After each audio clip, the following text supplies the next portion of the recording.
பிரதமர் வராரு, எங்க போறாரு? திருப்பரங்குன்றம் மலைக்கு போறாரு. எஃப்டிஎன் ஃபைலுக்கே என்ன பதில் சொல்லல. அது ஒரு பக்கம். பேச்சு இல்லை, மூச்சு இல்லை. பல நாட்டில் ரிசைன் பண்ணிட்டே போயிட்டான். பல நாட்டில் ரிசைன் பண்ணுற நிலைமைக்கு வந்துட்டான். நடவடிக்கை வருது. ஆனால் இவருக்கு ஒரு பதிலும் இல்லை. ஆனால் நம்ம ஊரில் என்ன சொல்லுவான்னா, மௌனம் சம்மதத்துக்கு அறிகுறின்னு சொல்லுவான். இது நம்ம ஊரில் சொல்லுது, நமக்கு இதை பற்றி தெரியாது. சரி, நீ போப்பா, போய் மதுரையில் போய் சாமி கொண்டு இன்னும் நிறைய எஃப்டிஎன் ஃபைலில் பேர் வரக்கு நீங்கள் ப்ரேயர் பண்ணுங்க. அது ஒன்றும் தப்பு இல்லை. இல்லை இந்த அநீதி ஆட்சி வரக்கு கடவுள் சம்மதிச்சா அதையும் நீங்கள் கேட்டுக்கிடுங்க. அது எங்களுக்கு பிரச்சனை இல்லை. ஏன்னா நாட்டில் உள்ள போகிரி எல்லாம் கடைசியில் எங்கே தான் போவான்? கோயிலுக்கு மன்னிப்பு கேட்க தான் போவான். அதை மாதிரி நீங்கள் போயிருங்க. அதில் ஒன்றும் எங்களுக்கு பிரச்சனை இல்லை. ஆனால் பக்கத்தில் அந்த மக்கள்கிட்ட இறங்கி என்ன சொன்னாங்க பற்றியில் அந்த கதையும் கேட்டுட்டு போங்க. என்னதோ சிக்கந்தர் மலையில் ஆடு வெட்டிட்டான், கோல் வெட்டிட்டான். உழைக்கவன் சாப்பிடுவான்டா. உழைக்காதவனுக்கு எதுக்கு உணவு? ஓடாத வண்டிக்கு பெட்ரோல் விடணுமா? உழைக்காத உடம்புக்கு உணவு வேண்டாம்டா. கொஞ்சம் ஏதோ மெயின்டெனன்ஸ் மட்டும் கொடுத்தா போதும். மோடி மம்பட்டி பிடிச்சாரா, இல்லை அவர் ஹெச் ராஜா மம்பட்டி பிடிச்சாரா? அந்த உழைப்புக்கு அருமை உங்களுக்கு தெரியுமா? அது தேவை உங்களுக்கு வரல. நீ எந்த உழைப்பிலையும் நீங்க இல்லை. அதில் உழைக்கும் மக்கள் உண்ணுகின்ற அந்த உணவை நீ முடிவு பண்ணக்கு நீ யார்? முருகர். அந்த முருகர் வந்து 2 திருமணம். ஒன்னு வந்து எட்டர்னல், அது இங்க நடந்ததல்ல, தேவலோகத்தில் நடந்தது. ஆனா ஒரு ஒரிஜினலா திருமணம் பண்ணது எங்க? அவர் ஒரு குறவர் சமூகத்தை, ஒரு மலைவாழ் பெண்மணியை கல்யாணம் பண்ணாரு. அப்படின்னா அவரே சனாதனத்தை உடைச்சிட்டாரு. முதல்ல சனாதனத்தை அடிச்சு உடைச்சதப்ப யாருதான்? முருகர் தான். வருகின்ற தேர்தலில் தம்பி, நான் திரும்ப சொல்ல, பிஜேபி ஒரு இடத்துல கூட தமிழ்நாட்டில் வெற்றி பெற முடியாது. இதை நீங்க ஒரு தீர்க்கமான முடிவாடுங்க. என்னுடைய பக்கத்தில் வந்து ஒரு தம்பி என்னோட வந்திருந்தார். அவர் ட்ரெயினுக்கு டைம் ஆயிட்டுன்னு போயிட்டாரு. அவர் வந்து அந்த கோயம்புத்தூர் மாவட்டத்தை சார்ந்தவர். அவர் காதில் 2 சூட்டு போகிறாரு. ஆனால் இந்த தீபத்தூணு உண்மையாகவே தீபம் ஏற்றக்கூடிய தூணையும் இவன் பிரச்சனை பண்ணக்கூடிய தூணையும் நான் இன்னைக்கு தான் பார்த்துருக்கேன்னு சொல்றாரு. இங்கே தான் நம்ம தோற்று போனோம். நம்ம எங்கே தீபம் ஏற்றிட்டு இருக்கோம், அவன் எதில் ஏற்ற கேட்கிறான். அது தீபத்தூணா இல்லைன்னு தான் பார்த்த உடனே தெரியும். இதை கூட நம்மளால் வந்து கொண்டு சேர்க்க முடியல.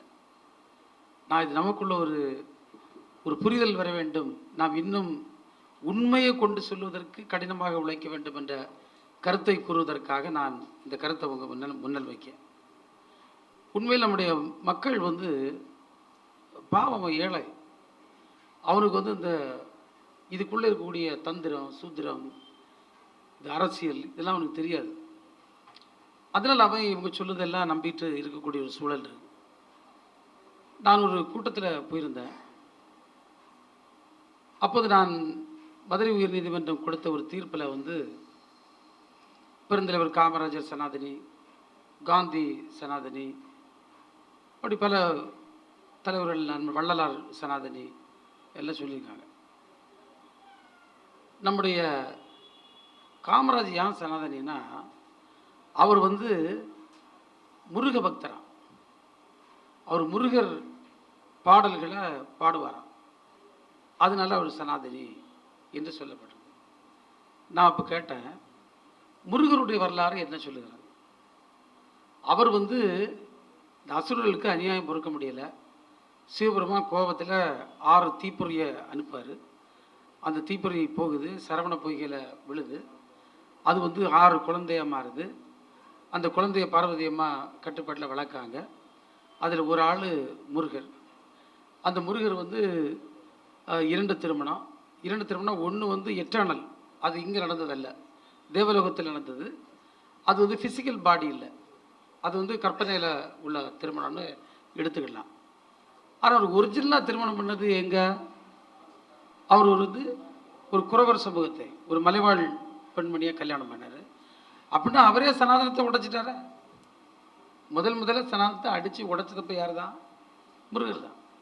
அவர் வந்து யாரை கல்யாணம் பண்ணார்? நீ தீண்டத்தகாதான்னு சொன்ன, பக்கத்தில் போகக்கூடாதுன்னு சொன்ன, சபிக்கப்பட்ட, நீ முற்பிறவியில் பாவம் செய்து ஒன்றுக்குமே ஆகாதன்னு சொன்னால அவர் என்ன செய்ய திருமணம் பண்ணார்.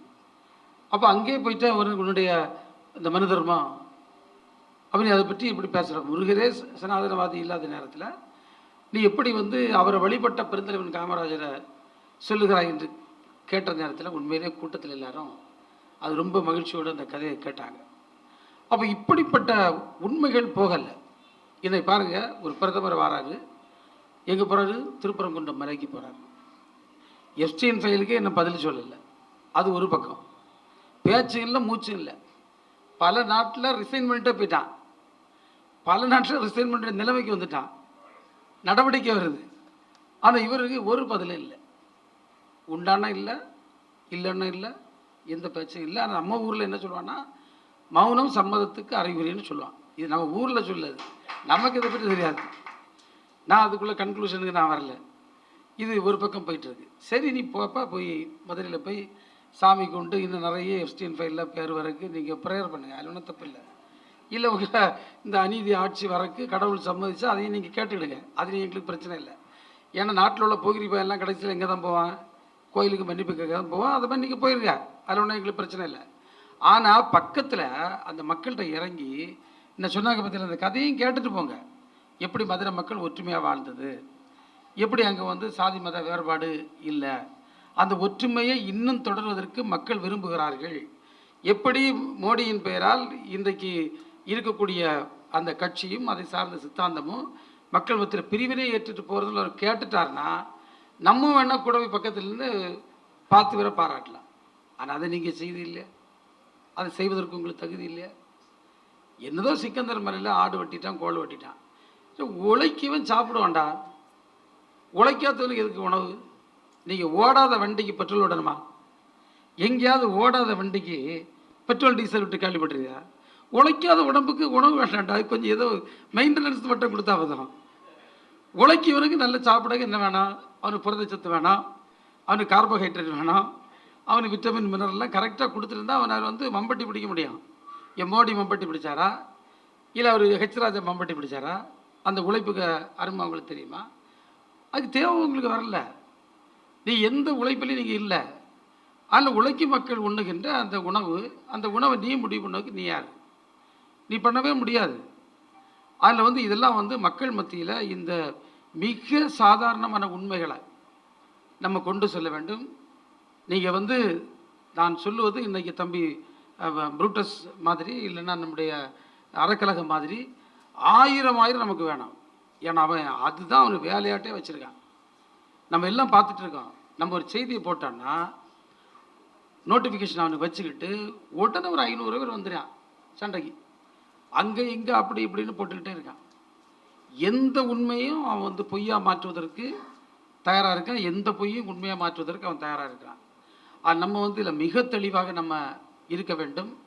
உண்மையிலே அன்புக்குரிய தம்பிமார்கள் வந்து இந்த படத்தை தயாரிப்பதற்கு எவ்வளவு சிரமப்பட்டார்கள் என்பது எனக்கும் தெரியும். ஏன் நானும் வந்து தம்பி வாஞ்சியவர்களும் அவர்களோடு நெருங்கிய தொடர்பு வைத்து கொண்டு அவர்கள் ஒவ்வொரு ஸ்டெப்புக்கும் அவங்க பட்ட கஷ்டம் வந்து எங்களுக்கு ரொம்ப நல்லா தெரியும். நம்ம எல்லோரும் துணை நிற்க வேண்டும், எல்லோரும் துணை நிற்க வேண்டும். அது மட்டும் இல்லை, வருகின்ற தேர்தலில் தம்பி நான் திரும்ப திரும்ப சொல்லேன், பிஜேபி ஒரு இடத்துல கூட தமிழ்நாட்டில் வெற்றி பெற முடியாது. இதை நீங்கள் ஒரு தீர்க்கமான முடிவாடுங்க.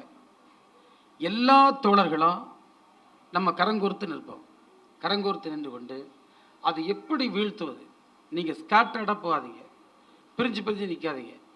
நான் இன்றைக்கு தம்பி வாஞ்சிநாதன் போன்றவர்களுக்கு நீண்ட அனுபவம் எங்களுக்கு இருக்குது. கூடங்குளத்தில் நம்ம எப்படி நின்னோம், எப்படி அது கீழே போச்சுது, பல போராட்டங்களில் நம்ம வெற்றி பெற்றோம். அந்த இடங்களில் எப்படி ஒற்றுமையாக நின்று அடித்தோம். பல இடங்களில் நம்ம வந்து நிற்க முடியலை. அதுக்கு காரணம் என்ன? இதெல்லாம் பார்த்தோம். இன்னைக்கு பார்த்தீங்கன்னா அவன் டைவர்ஷன் டாக்டிக்ஸ். திருப்பரங்குன்றம் தொடங்கிறான், திருச்சியில் இன்னொன்று தொடங்கிறான், கன்னியாகுமரியில் ஒன்று தொடங்கிறான், ஒவ்வொரு இடத்துல ஒன்று தொடங்கிடுவான். இது என்னென்னா நம்மளை வந்து அங்கங்கே பிரித்து இன்றைக்கி யாரும் ஒற்றுமையாக ஒரு இடத்துல வந்து பண்ணாதீங்க உள்ள இனத்தின் அடிப்படையில் வரான். நம்ம வந்து ஏற்கனவே இந்திய அளவில் பல அமைப்புகள் ஒன்றிணைந்து பிஜேபியை தூக்கி அறிவோம். த்ரோ அவே பிஜேபி. அது ஒரு இந்தி வார்த்தையும் வச்சுருக்கு, அது எனக்கு தெரியாது, வாயில் வரல. நாங்கள் போட்டுக்கிட்டு மிக கடினமாக பணியாற்ற வேண்டும் என்ற ஒரு முடிவு எடுத்து எல்லோரும் பயணித்து கொண்டிருக்கின்றோம். இந்த நேரத்தில் நம்ம வந்து எல்லோரும் ஒவ்வொரு அணியில் திரளலாம்.